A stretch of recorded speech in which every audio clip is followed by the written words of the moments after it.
Hi guys, this is part 2. I'll be showing you how to make a tube dress from scratch. So make sure to keep on watching if you want to find out how to make this.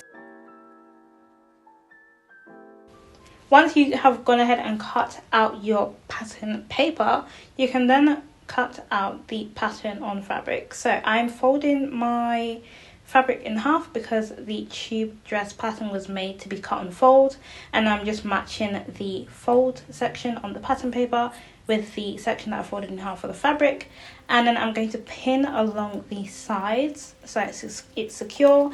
I'm just going to go ahead with my scissors and cut this out. Granted, if you want to use a rotary cutter to make things easier, then you can go ahead and do that instead.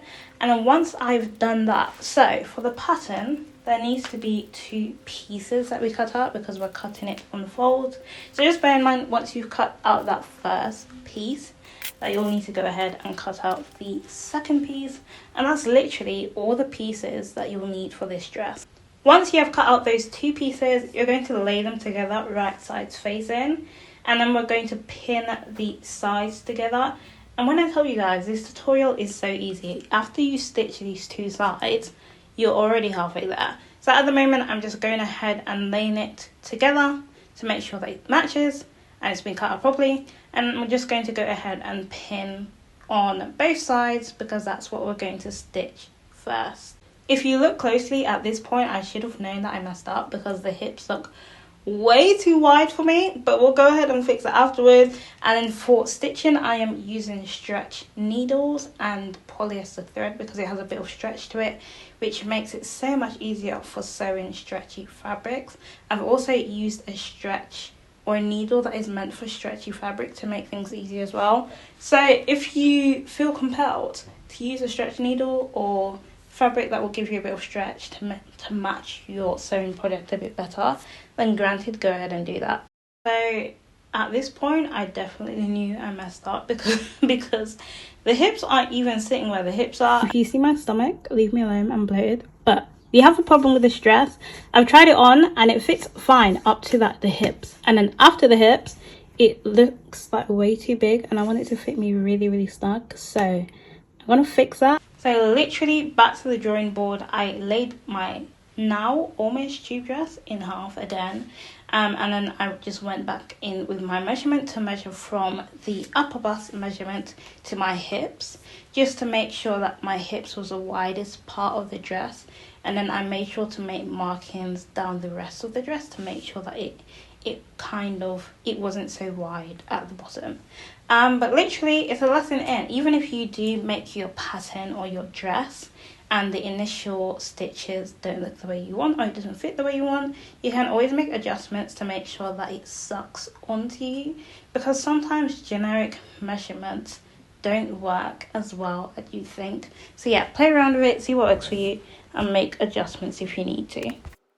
So yep, I just put pins on the tube dress to mark the points of where I wanted to take it in. And once I was happy with that, once you're happy with how the bodice of the dress looks, you can move on to the next step, which is looking at or hemming the top of the dress. So for the upper bust of the dress, we are using 1-inch seam allowance to kind of give it a seamless look, and I'll show you how in a second. So what I'm going to do is, or what I've done is, I've measured my upper bust circumference and I've cut that out with the elastic, and I've minused 1.5 inches because I just wanted it to fit really snug on me.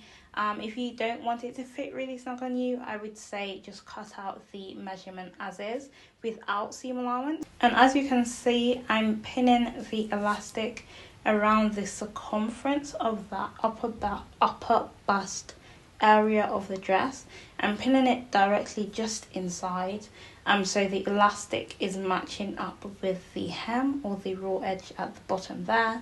And I'm just going to pin all the way around, making sure that I overlap the elastic by 1 inch, so that it connects.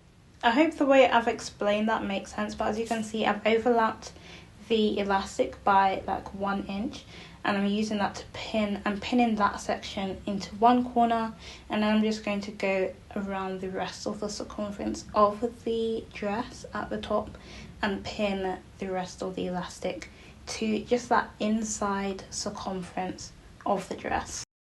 Once we have pinned around the circumference, we're going to go onto our sewing machine and use a zigzag stitch to stitch all around that to secure the elastic to the top.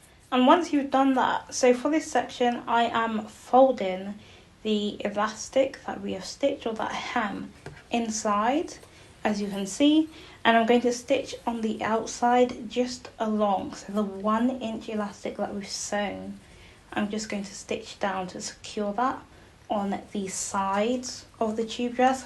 Hopefully the way that I'm saying that makes sense, but the visual should explain a bit better. So I'm just going ahead, folding it in by 1 inch, and I'm going to stitch that with a straight stitch now on my sewing machine, just to secure that elastic so it lays flat.